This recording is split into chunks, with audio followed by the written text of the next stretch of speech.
Hey everyone, I'm Nick Messmer, one of the co-hosts of the Biblical Languages podcast. This episode is part 2 of a recording of a recent livestream event that was hosted by the Ancient Language Institute.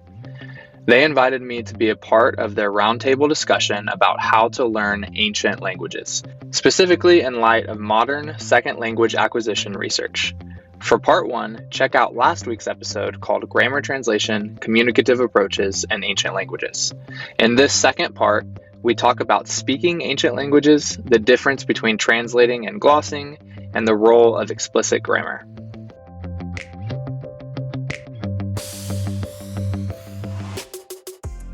To kind of go back to our imaginary, Facebook character, trying to figure out what to do. So far, our imaginary Facebook character is like, okay, I need to get exposed to as much content that I can understand and the target language as possible. That makes sense. I'm sold. But somebody mentioned something about speaking the language. Say that I'm interested in ancient Greek or ancient Latin or ancient Hebrew. Speaking the language? Why would I do that? I'm not gonna order a cappuccino in Koine Greek, right? And if I go to the Vatican, I'm probably not gonna use the ADM there, right? In Latin. Why? So now there's this question: why speak? What good does it do? Especially if, and let's make that question a little bit more precise. Say that a reader or faithful Facebook user here has this goal of reading. I want to be able to read texts. I don't really care about speaking. I just want to read. So why should I speak it? What do you all say to this question?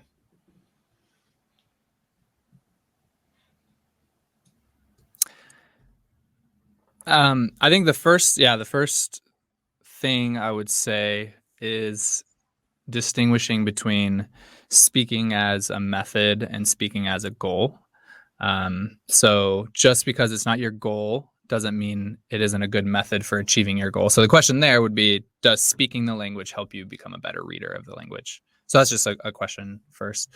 But the other distinction I think that's important is the distinction between like speaking or the content of what you're speaking and what's happening in your head as you're speaking, or the way that speaking allows you to engage uniquely with the language. So what I mean by that is just because you want to speak the language doesn't mean you need to learn how to order a cappuccino in the language, right? So my point is that adopting speaking as a method does not commit you to any content of the language that you're going to be speaking. It doesn't commit you to learning how to ask where to go to the bathroom or anything like that. All it does is commit you to whatever kind of content from the language you want to learn. You're committing to speaking that content as a way to learn it. So that's where I would start, just making some distinctions about what we mean by speaking the language. That's a really good point. And just to kind of highlight that, I think it's good to make that distinction. And I like to say it's a distinction between conversational and spoken, because conversational often is that sort of thing. Like, where is the taqueria? ¿Dónde está la taqueria? Right? Where can I get the tacos? How can I order the beer? How can I assassinate Julius Caesar? Things like that that you would use in daily life. But spoken, I see it more as a sort of literary approach, as you're talking about a text or you're talking about an image, and it's not that same sort of exercise as conversational. So I think that's a helpful distinction. Any further thoughts on why speak? What would you tell this person if you're stuck in the elevator with him? Just from, again, speaking from personal experience, the thing that I've found, especially when teaching, and even when teaching kids especially, is speaking really kind of fossilizes the language, if you will, in kind of a way that I think just reading it won't. So when you have, you ask kids, for example, if you're in a Latin class, quid est in hoc imagine, or whatever. What's in this picture? And they're able to say est vir or something. And having them be able to kind of repeat back things and answer questions really gets the kind of the bones of the grammar even. And again, it's more an implicit knowledge that starts to happen over time. The more they speak it and the more they get more input.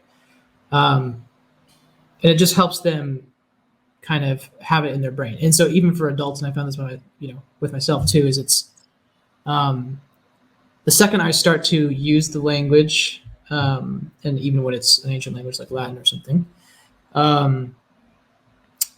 it becomes real in a way that just reading it wouldn't. You start to kind of get a good sense of how words are put together to make senses. And again, even if it's not formal knowledge, I don't know why, for instance, let's say you have a student who has no idea why the dative is used here or whatever. But that's just how you say it. Like, okay, for example, nomen est mihi. Why in the world do you use the dative there?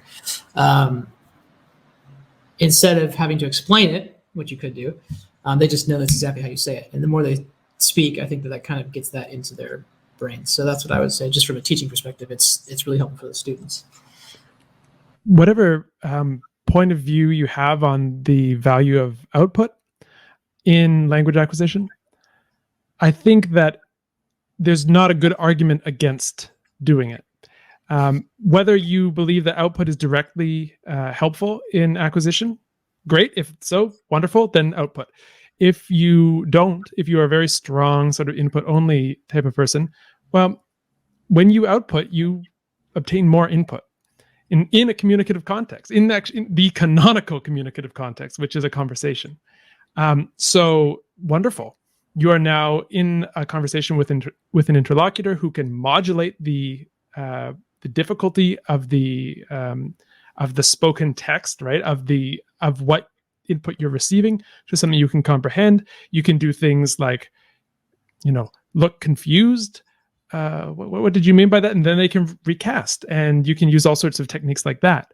And you hone in on the level, and you're delivering like the exact kind of input that even the most hardcore input only person would say, that's the good stuff. So I think that's a lot of good reasons to speak. Yeah. I would say too. Oh, sorry. No, you go for it. Go for it, Carter. I was just going to say, speaking is also really fun.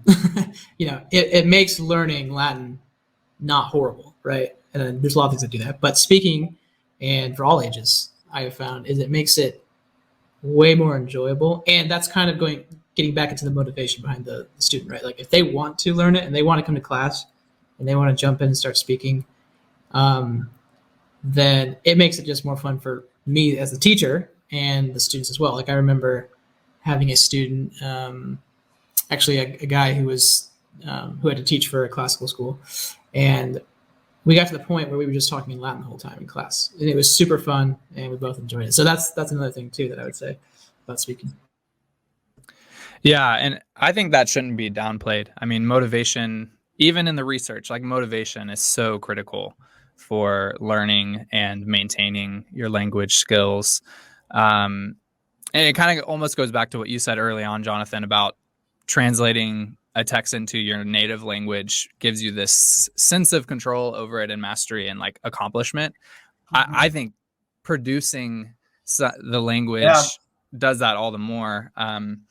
But yeah, in terms of the benefit of speaking from the research side, in the field of second language acquisition, starting early on, I think in the 90s is when people began pushing back actually against Krashen's input stuff. And so Krashen had the input hypothesis, and then in the 90s, Swain came up with the output hypothesis, which just emphasized the importance of output. After that came the interaction hypothesis, which talks about both. Anyway, but the output hypothesis... That's just Hegelian synthesis right there. Yeah. But the output hypothesis, Swain talks about three important aspects of output, and I'll just say them quickly. One is the noticing function, which refers to when you produce the language, you notice what you don't know about the language. So when you're trying to say something, you notice that you know how to say it in some ways and not others, and things like that. The second is hypothesis testing function, which is, I'll just read what I have. When a learner says something, there's always an at least tacit hypothesis underlying his or her utterance, for example, about grammar. So by uttering something, the learner tests this hypothesis and receives feedback from the interlocutor. So that's especially in the context of conversation. You can get feedback and test hypotheses about the language. And again, kind of learn what you do and don't know, which is extremely helpful. The third is a meta-linguistic function, which means that learners reflect on the language they learn, and thereby the output enables them to control and internalize linguistic knowledge. So that's the output hypothesis, kind of earlier stages of talking about the role of output. Since then, I just think it's become pretty ubiquitous in the field that output is at least helpful. People do emphasize in the field the limits of it and really emphasize more the benefits of input, but I think it's pretty ubiquitous that people acknowledge that it's helpful. Primarily in that it causes you to process the language more deeply. So besides the theory, just empirically, there have been studies that show that people who practice active skills like speaking and writing become better at passive skills like reading and listening than if they only practice passive skills. So that's just like empirical data on it. And of course that can be challenged and all of that, but there are studies that kind of demonstrate that. I think almost more compelling research is coming from, again, the field of cognitive psychology. So there's actually someone I'm following. She just finished her PhD dissertation, named Elise Hopman, and she's doing really important research on how production improves comprehension. So production practice, practicing speaking and writing, improves comprehension when you're reading and listening. So again, empirical data on this. They've run studies testing it. But she lists just some of the reasons she thinks this is the case. So number one, production demands more attention, and higher attention correlates with better learning, not just in language, but across any kind of learning. Another big reason is what's called the testing. Retrieve information from your brain rather than just recognizing something. So that increases fluency, because fluency is all about how well you can retrieve information from your long-term memory. So all that to say, there's compelling research showing not only that speaking helps you learn a language generally, but specifically that speaking a language makes you a better reader of that language. Yeah, that's that's really interesting and really helpful. When I came to spoken language kind of through the spoken ancient languages kind of through the back door.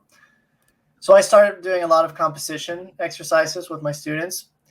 And then after a while, I was like, it just takes so long to write anything. But it's so useful, right? Because they get to use it, they're practicing their memory. And it's a good gauge for me to see what they understand and what they don't understand. And so then we can do further exercises based on that. But then it's like, it just takes so long. Despite all the benefits, it just takes so long. And I was like, well, I have an idea. Why don't we just speak it? We're just going to be able to produce way more sentences. So on top of all of the benefits that have been listed, you get to hear certain terms way more if you're speaking it. For instance, with Familia Romana, which is some folks have mentioned it in the chat, which is a great text. Even that text can be supplemented by, in fact, it's designed to be supplemented by spoken exercises where you get to hear the terms many more times, and also grammar, particular sentence styles, structures. You just get to see way more of the language. So that's the more the merrier when you're trying to learn a language where there's just not enough content. Sorry, I was going to say theory. I was looking for the mute button, the unmute button rather. Theory aside, I think if I were to give advice to someone who's coming to a language for the first time, I would say you could do much, much worse than to construct your ideal study plan around just spending as much time in the language as possible. So consuming content, producing, whatever, just whatever you do, optimize for that number of hours. And basically you'll hit every single theory. You'll check all the boxes that way. And you'll have a good time doing it as well. So I think that, we can get sometimes, this one hypothesis versus another hypothesis, but they all do kind of converge on most of the same thing, which is why it's very hard to find, to knock one out of the running or to find a crucial experiment between them, because a lot of them are pointing in a lot of the same directions. There are differences in emphasis, to be sure. There are some theories that do differ a bit more, but mainstream theories mainly all point in the same direction. And so if you're just spending a ton of time in the language, you're reading, you're speaking, you're listening, and you're writing, you could do a lot worse. In fact, I think basically anything else that you do would be worse. Great. Well, to kind of move us forward a little bit, now imagine somebody else. This would have to be a different character in our cast. Somebody is interested in translating. And it's like, okay, I see what you're saying. This all sounds really great. But I just want to be a really good translator. So maybe the grammar translation method is for me, because that's what I want to do. What are your thoughts for this? It's got translation in the title. It has to be right? Well, I mean, I would put to this person a question: who do we get to translate modern languages? People who speak them? Yes. So that's a great solid foundation for doing translation. Yeah, I think that don't be fooled by the branding. Yeah, I think this is an excellent question. Before I say more, I just want to check, am I still coming through clearly? Because I don't know if my internet's starting to lag a little bit. Can you all still hear me okay? Yeah, we can still hear Good. you. Okay. You have not Great. been hijacked Yeah. yet. Good. Yeah, I think it's a great question, because I actually think the grammar translation method, that label is not great, because I think it oversimplifies what translation really means. Because when you're translating from one language to another, like professionally, it requires mastery of both languages. It requires considering not just one way to translate the one language into the other, but the best way. So you have to consider all the possibilities and have some rationale for why you're choosing the one that you choose.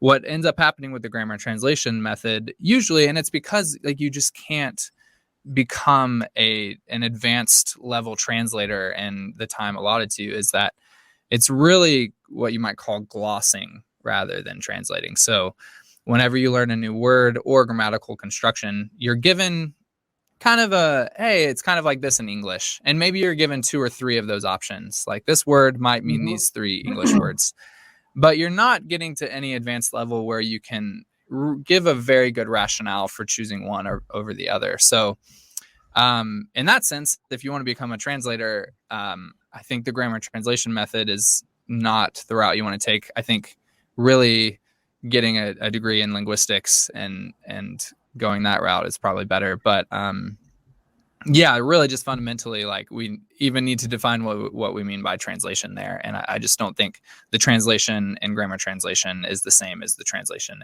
in the situation you described. I mean, there's a lot more I could say. I'll just say briefly that I think that, and really Colin brought this up, is that being fluent in the language is a great foundation for then translating that language. And there's a lot of reasons for that. But I think most fundamentally is it allows you to engage whatever text you're translating as a discourse or a connected unit. Like, you're not piecing it up into each word, but you're seeing it as a whole, which allows you to see the meaning as a whole, which allows you to consider how to transfer that meaning into another language as a whole. So yeah. Yeah, that's a really great observation. I think from henceforth, it shall be called the glossing translation method. The glossing and grammar method. 2 G's now. But what if I want to study grammar? What then? You still got grammar there. The thing is, and Nick brought this up, if you can mix, right? You're allowed to do Familia Romana and then, in the evening go to Wheelock. No one's going to stop you. It's not illegal, right? If you really want to know about the traditional grammatical terminology, if that's the kind of thing that you're into, and hey, I get it, right? I'm a linguist. I'm into that too. You're still totally able to do it, but you'll be doing it from a position of great strength. And you'll be doing it with this amazing foundation behind you. So you can sit down and say, oh yeah, that's what they mean when they say the dative of reference. That's what they mean. That's the third conjugation. Okay, great. It's a lot harder to start there, as it turns out.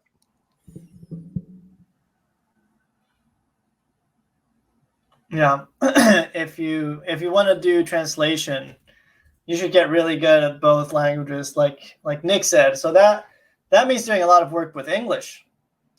I remember I was once, one of my students was doing a dissertation on John Calvin and the Sabbath. And so we read everything that Calvin had to say about the Sabbath and his institutes and his biblical commentary, and it was a lot. It was quite a bit. And we would also once in a while look at translations. And these are old. These are, I think some of them different dates, but some of them were from the late 1800s. And there were points where I thought to myself, man, this is a terrible translation. This is awful. And then I would kind of get into the time machine and realize, wait, actually, that's not a bad translation. We just don't really use those terms or phrases anymore. We would never say that today, but it made perfect sense to say it back then. And this is why we will always need folks who really know the ancient languages.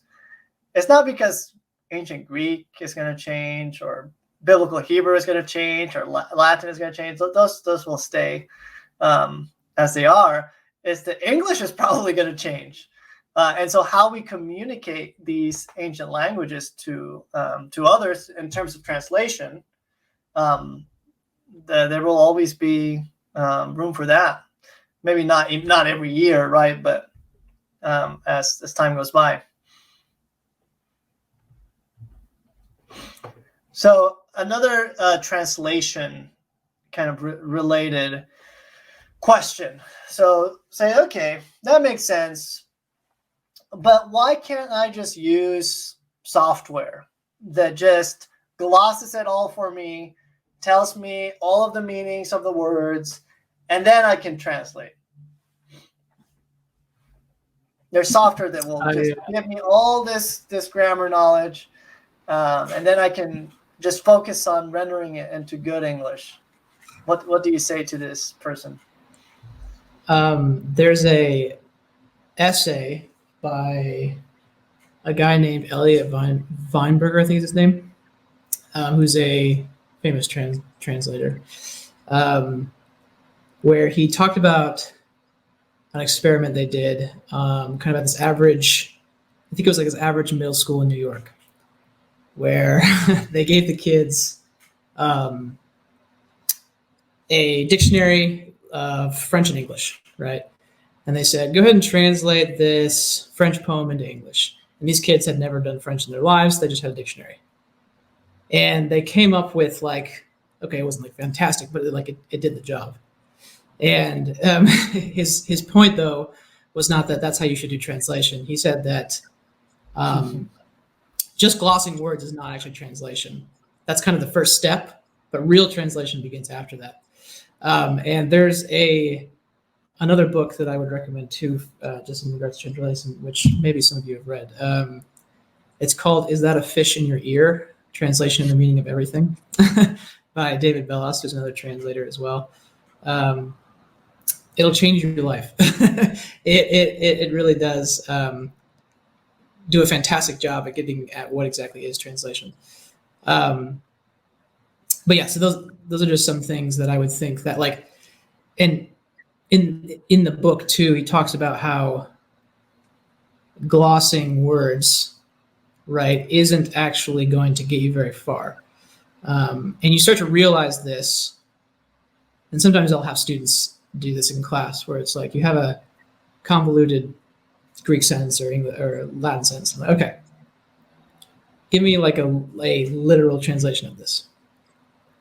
And then it's like meaningless, right? It like doesn't mean anything. And so translating it into English actually requires a lot more than just glossing words. And the farther away you get, you start going into the world of biblical Hebrew, right? And if you do a literal translation, you would look like a lunatic. You know, it just wouldn't make any sense. So that's what I would say there. I would actually recommend someone who says that to try it. Actually, just try it. I think it'll be really interesting, because you actually, as you do that, you realize why it has its limitations. And Yeah, ironically, absolutely. if you do it for long enough, you'll probably start to be getting to a point where you're starting to acquire the language, because you have something like comprehensible input in front of you. You have the text, and then you have a gloss, which is letting you, not stray too far from it. And it may end up working out for you. If you have that at your disposal and that's what you have, I'd say go for it. But I think as a replacement, it's not probably going to serve very well for the reasons that Carter just mentioned. Yeah, I think any thinking about translation or using digital resources, or maybe not digital, but kind of Greek or Latin or Hebrew to English or your native language resources, one fundamental principle is just the idea that there is not a one-to-one correspondence between any two languages. So there's no, when people say the Greek word literally means this and give an English word, that's misleading, because there is always some difference between those two words and their meaning and their range of meaning and how they're used. So there's never a one-to-one correspondence or an exact equality between the two. And so that principle kind of shows why those sorts of ways of approaching the languages aren't adequate. When we're learning the languages, the goal is to get as close to the meaning that the author was trying to convey as possible. And anytime you introduce some other language as an intermediate step, that's just one step further away from that meaning. And specifically, I mean, more than that, it's that the glosses and translations that are in that dictionary or concordance or whatever you're using, someone came up with those, right? That someone They're all made said, up.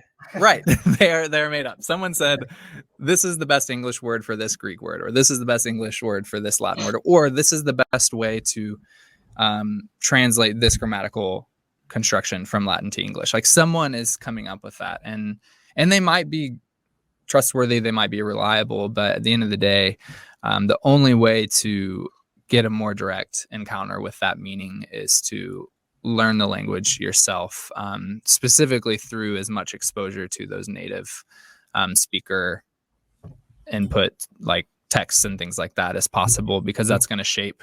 You're going to start seeing all the different ways that a particular word was used, not all the different ways to translate it in English, but all the different ways that it's used, all the different contexts in which it was used, and that's going to give you more direct access to that meaning.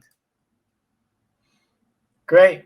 Well, now to move just a little bit away from translation to go back to grammar. So say that you see this debate on, this Facebook debate, there's another sub thread, and somebody says something like, oh, you should really learn the grammar. And then you see these two opposing sides, strong proponents of learning the grammar, and then folks basically are like, no need to learn the grammar. Forget about grammar. Grammar is the enemy. What do you think about explicit grammar instruction? Is there any good there? Is it all bad? What are your thoughts? kind of depends on what we mean by grammar. Grammar is no good. Get rid of the grammar. You need grammar. You're going to get grammar. Grammar is it's that aspect of the language that has to do with how things are combined in order to establish these form meaning correspondences. So just by putting two words together, you have grammar.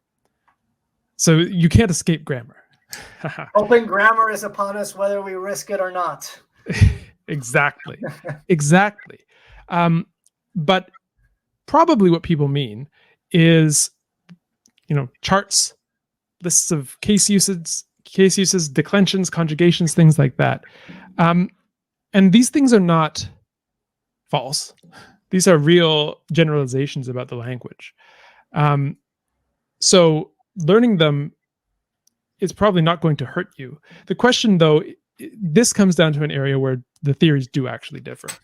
Is there a pathway for that explicit learning, which results in explicit knowledge, to swap sides and turn into the implicit knowledge that lets you do the good stuff of language? One kind of argument against that is that the rules of grammar as described in pedagogical material like textbooks are actually not the rules that seem to be active in our minds. The rules that are active in our minds are much more abstract and not at all accessible to reflection. Now, it is true that this ending of this noun in this case, in this number, is e or whatever, but the grammar that is getting built up, that's just a relatively small portion of it. That's like one tag on one set of grammatical features. The grammar as a whole, the actual complicated stuff, that is of a different kind, and that seems to just build itself up as you go. So whether the explicit teaching of verb charts and things can help you, maybe it can. Some theories think it can. Some theories think it can't. It's probably not going to hurt you unless you really hate it and you avoid doing it. You avoid the whole language because you're doing it and you never want to see it again. I think that's a good argument for not doing it. But I think the real question comes down to, how much time do you really have to be spending on this language? And is this the best use of your time? Is the best use of your time to be poring over verb charts? I doubt it. Maybe it is. Could it, in theory, help? Maybe. People say yes, people say no. I think go with the stuff that everyone says yes about, because it also seems to work. Another thing too, just kind of bouncing. I mean, saying a similar thing, but basically, it can be helpful, right? It's not like you said, Colin. It's not necessarily going to hurt you, unless it's going to make you scared and never turn back. But sometimes you have students, for example, who are going through something and they keep making mistakes about, I don't know, a certain use of the data or whatever. And sometimes it's just helpful to be like, hey, there's this rule that says this, this, and this. They're like, oh, got it. And then they never make a mistake again. And so, points like that where you can just be like, okay, this will help you.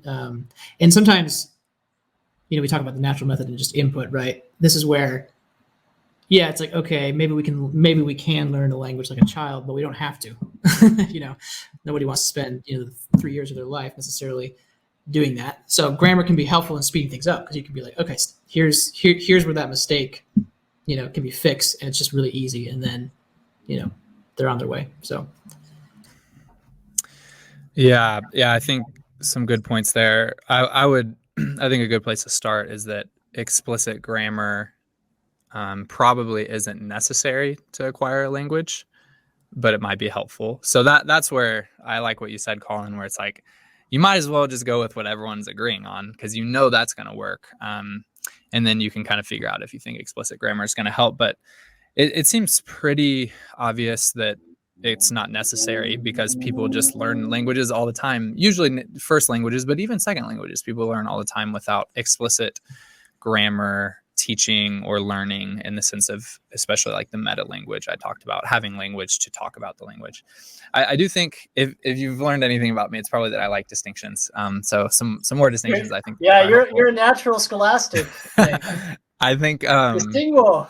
yeah, I think it's important to kind of distinguish between explicit grammar teaching and using your native language, because there are ways of doing explicit grammar teaching that don't use the native language, but you teach the grammar in the target language. So you use Greek to explain Greek grammar.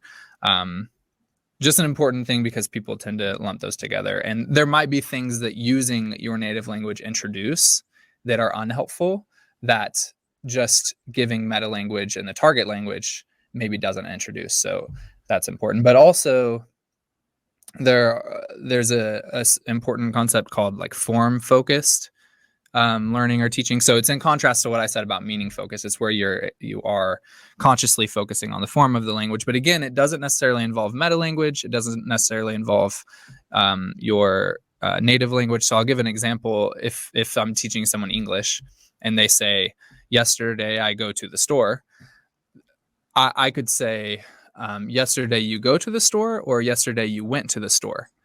So that's form focused. I'm kind of drawing their attention to the form of the language. And in doing so, they're like I said, cognitive capacities are being divided between meaning and form there. So in a sense, it's no longer meaning focused, it's form focused. But does that count as explicit grammar teaching? I don't know. Maybe it does, maybe it doesn't. So just some distinctions there. But yeah, I think there are kind of reasons to believe that actually all of those things I just mentioned, form focused teaching or learning, explicit grammar instruction in the sense of giving meta language for the language, and using your native language to explain things, are all useful in certain proportions and contexts. Yeah, but they're still important to distinguish. Right. I think the point about proportion is helpful. So I find explicit grammar instruction not in the target language. I think it can be done in the target language, but in your first language can be really helpful. So some of the materials that we work with, Orberg doesn't do it in the first language, but some of the materials that we work with follow that same pattern, which is first you start with exposure to the language, right? So for instance, if you know Romance language, you can pick up Familia Romana and read the first chapter and understand it. So you begin with exposure to the language, and then you move on to certain principles. So for instance, in the Latin primer, which is a program that Pictodicta has developed, one of the first things that students learn is in plus the ablative. It doesn't tell them that, right? So they learn a bunch of words, and then it's like crazy stuff like,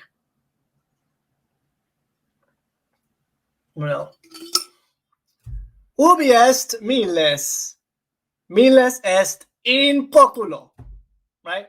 In libro, and then it's on top of a book, in libro, right? And then it goes on, and they see a bunch of examples.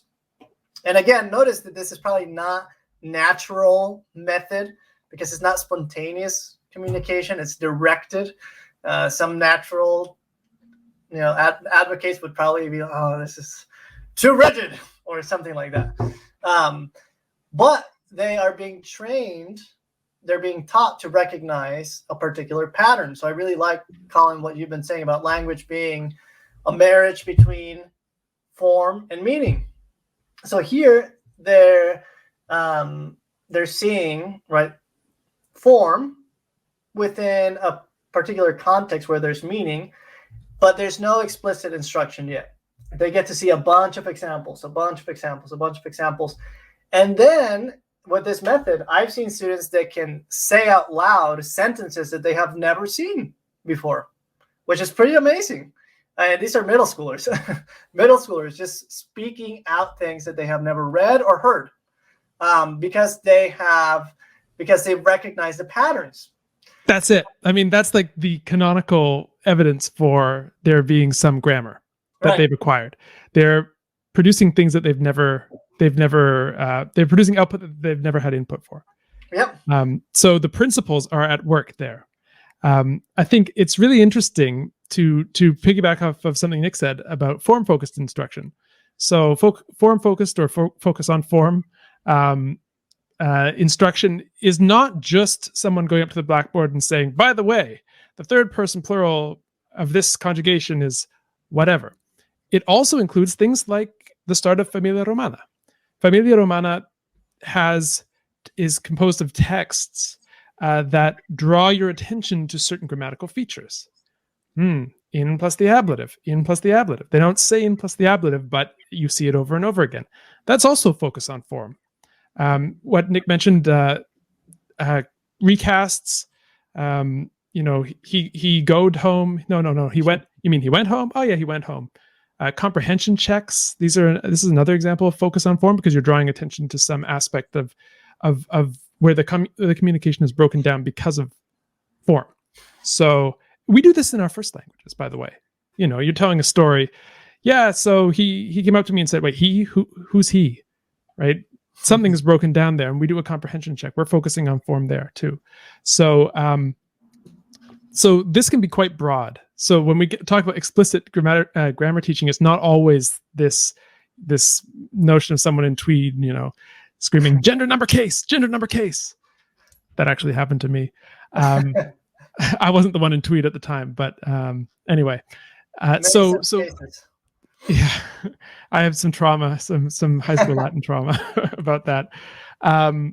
But it's interesting because when we look at the research on things like focus on form, there's definitely lots of evidence that it does produce improvements. But one thing that this sort of applies to a lot of second language acquisition research is the way that the studies are conducted are necessarily limited.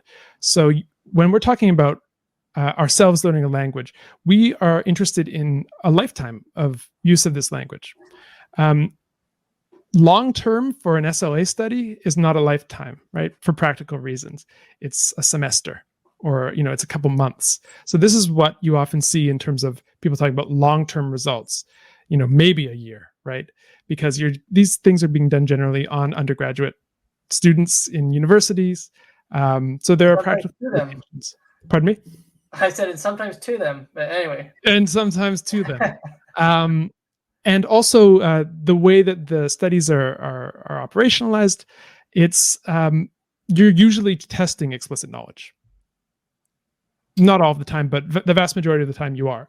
And so if you have a view that sees explicit knowledge as irrelevant or superfluous or unrelated to implicit knowledge, it's very hard to know how to interpret these things. So this is where some of the confusion comes in. When you'll see someone says, a study said this, a study said that, it's too much to expect for language learners to go in and look at how the studies were designed.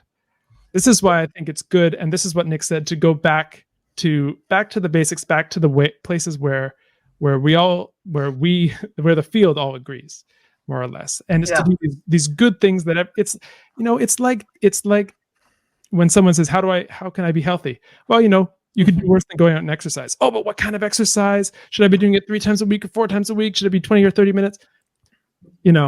Exercise, right? Maybe start with that. And this is a situation that we're in with giving recommendations for language learners. No, that's great. And we could continue chatting about these topics, but I do want to get to some questions from the audience. So I'm just gonna and we have, I don't know if all of you have harsh limits on your time. So if you need to go once we hit 2 p.m. or 10 minutes from now, feel free to do so. But let's look at some questions. So I think you'll be able to see this. This is a question by one of the listeners and a student at the Ancient Language Institute. She asks, I have a hard time not doing grammar translation, even when I don't mean to. I feel like it's the only way I can be sure why the grammar is what it is. How to really just read without doing that. Thoughts on how to move beyond translating in your head? one good way is to crank down the difficulty of the text. When you crank down the difficulty of the text and you are at a comprehension, where you're at a comprehension level where you're just sailing through, you don't have time to stop and smell the grammatical roses. You're just going. You're just reading like you would read in your first language. And so that would be one recommendation for that I've actually in my own private experience of doing the same thing, because I'm the kind of guy who likes to get distracted by grammar and like, oh, hey, what's the etymology, and but I don't do that when I'm reading something that I have really high comprehension of. Yeah. You said one way. I would say that is the way, the primary way. And it's a big mistake I think people make when it comes to languages is they think to progress, they need to progressively deal with harder and harder texts. But most people, what they need is to dial it back and deal with easier texts. And so one, like I mentioned way back in the beginning, is that there's kind of a minimum threshold of what you need to know in a text in order to be able to read it fluently or to stay meaning focused. And a lot of scholars in the field say that that number is 98%. So you need to know 98% or more of what's in a text to be able to stay focused on the meaning, which, especially when it comes with these ancient languages, when it comes to these ancient languages, when you're at the beginner, even intermediate level, there are very few, if any, texts at that level. And that's why you need some resources, whether it's someone who can speak the language proficiently to create that input for you, or a program like Biblingo that we have produced materials like that. But that's what you need. And to kind of, I'm like obsessed with what cognitive psychology brings to the table right now. And I was reading some studies, and basically they said that it's very common for people when they're reading a language, reading a text in a second language, to use mental translation into their primary native language during the process. But it happens when, to go back to the idea of cognitive capacity, it happens when you're exceeding the capacity that you have cognitively. So when thinking about it in the target language becomes too much effort for you, you switch into your native language because it's easier. And so that's why it's so important to go to really, really, really easy texts, so that you never hit that capacity level that causes you to switch. And that's what they say is in these studies, that as your reading proficiency grows, which has to do not only with your fluency, but the complexity of language that you're able to process, the less you use mental translation as an aid. Now, it's not necessarily a bad thing to use mental translation. Again, it's kind of inevitable when you hit that capacity level. But if you want to practice not doing that, what you need to do is go to easier texts so that you never reach that cognitive capacity. Yeah, that's a really good point. And I think on top of that, I think it's also a matter of habits. So I think we've all encountered people who are just so used to translating when learning a language, and that's become a habit. And so sometimes you need to break that habit. And how do you do that? One thing that I have found really effective is using audio, especially because with Latin you have so many resources. So there's great audio for Familia Romana. So if you haven't listened to the audio of, say, chapter 1, start with that. Start just listening without looking at the text. One advantage that listening has to reading in this case is that when you're reading, you have the luxury of just stopping. You don't have that luxury when you're just listening. And this is also why what Nick was saying, having someone right there in front of you speaking to you and with you and at you in the target language is so useful, because you're just listening to it. There's nothing there that's not attached to anywhere where you can just pause. You just have to process it, and either you do or you don't. And if it's at a level of ease where you can just take it in, I think that's going to be really successful in terms of breaking that habit and moving beyond translation. just a very quick thing about breaking the habit. You can also go and try a different language. So your experience with that can bring out what is kind of essential to the process of language acquisition, rather than what is specific to that language that you've been studying. So it's often nice to take a break. Now knowing what you now know, go and try another language and see if you can establish some good habits there that you can bring back to what you were looking at before. Yeah. That's great. I'm going to move on to the next question. We could probably have a whole, roundtable discussion on that question. I think it's a great question, but we're going to have to move on to this next question. So, Bruce, he says, what's the current consensus in acquisition theory on different styles of learning? Examples, listening and demonstrations versus seeing the printed word, for example.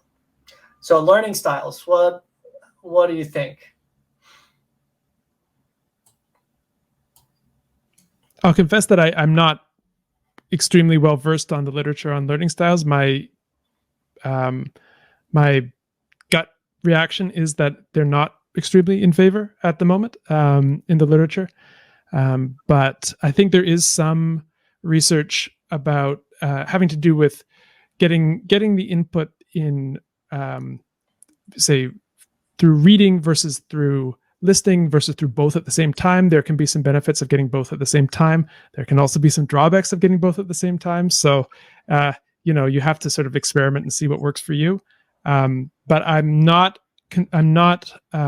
too aware of any literature showing like a lot of individual differences in how that works, but I could be wrong because that's not something I've delved into extensively. Yeah, similar.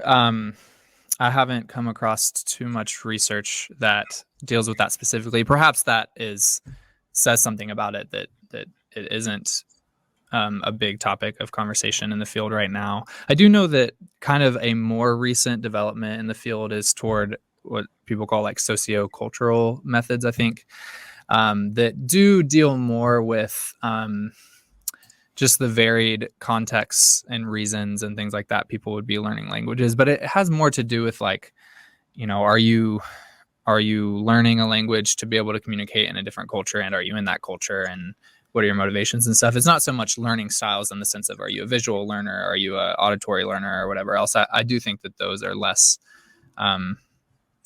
prominent in terms of the conversation. And besides that, it's just, again, when this research is putting forward certain things, they're not making those distinctions like, okay, input is essential for these particular types of people. It's like, no, like in general, input is essential, so it doesn't seem to be super important in terms of what people are talking about.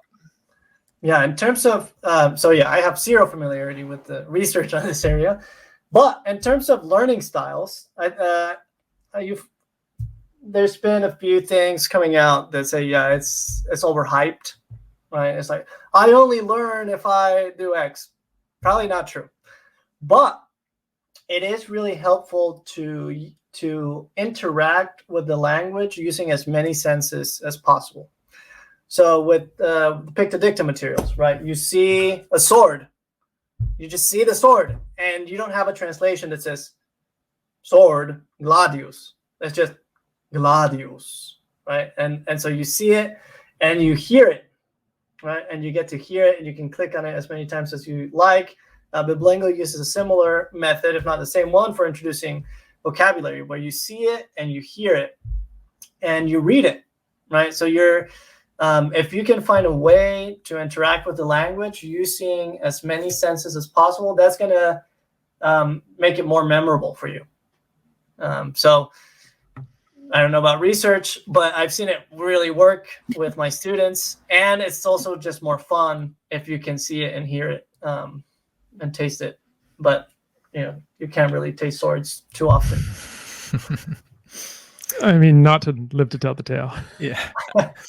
Yeah. I think there is second language acquisition research that supports that. For example, just a simple principle, Paul Nation, one of our favorites, says that one of the most important conditions for learning is, he says, varied meanings and varied use, which just means that you're reading, listening, speaking, and writing the language in varied ways.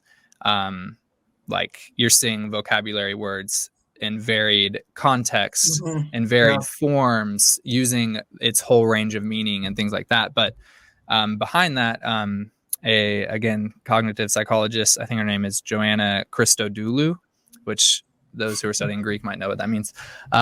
She basically simplifies it and just says the more connections you've made to a particular word or construction, basically like the more routes you have to get to it in your mind. So if you have connected that word with not only an English gloss, but you've connected it with a sound, and you've connected it with an image, and you've connected it with all these things, you have like more inroads to retrieve it from your long-term memory. And again, there's like a cognitive basis for that. So I think that is definitely supported in the research very strongly. Yeah, that's great. Last question, and then we can all go eat tacos. So Tim Avery says, if what you ultimately want to develop is specifically the skill of reading, to what extent should one center communicative activities around written texts? What are different ways this could look? So if we look at reading from this sort of skill-based perspective that I was mentioning earlier, it has as a prerequisite your developmental representation of the language, your knowledge of the language, how the language works, the sense that allows you to produce and comprehend. And then once that's there, then you can start developing the fluency or speed, automaticity of reading. However, there's a bit of a chicken and egg thing, right? Because how are you going to get that input? Maybe through reading, and so you get into a virtuous a virtuous circle. But I think that get the input however is easiest to get yourself up to the a point where you can start to read texts that you want to read, and then just you could then orient yourself to more towards reading if you're not interested at all in speaking, but you have a really nicely developed mental representation of the language, which looks like you don't forget it when you're tired, that kind of thing, right? We don't forget to say he likes her. We don't accidentally say she when we're tired as native speakers of English. That's just that's our knowledge of English. It doesn't depend on that. So once you have that really developed representation, then you can just focus on fluency building activities. Of course, you'll be probably at the point where you don't need to listen to advice from me. If you're at that point, you're just off doing what you want. Yeah, I would agree. And I think we've already kind of talked about this, but like, assuming your goal is not to speak the language, especially with Latin, you get all sorts of people who don't really care about speaking it, but I still always bring them in being like, okay, we're going to speak Latin. And it's going to be uncomfortable at first, but it'll get better. But even if your goal isn't to speak it, we're still going to use speaking as a method, because like what's already been said, it's a really good way of kind of internalizing, structures that would be really hard to do if you just read it. And so even when, just kind of talking about that question in particular, if you are really wanting to just read Latin, I would still recommend reading out loud as you're going through. And even if you're with a teacher, a really good way to use speaking to help improve your reading is ask questions about the text in the language. And those are all good ways to kind of, again, fossilize and kind of really get your mastery of it up, because then you can go back and just read it through and you'll be able to comprehend it so much better than you could before. And that's how it is in personal experience too. So that's all we have time for on this episode of the Biblical Languages Podcast, brought to you by Biblingo. We hope you enjoyed it.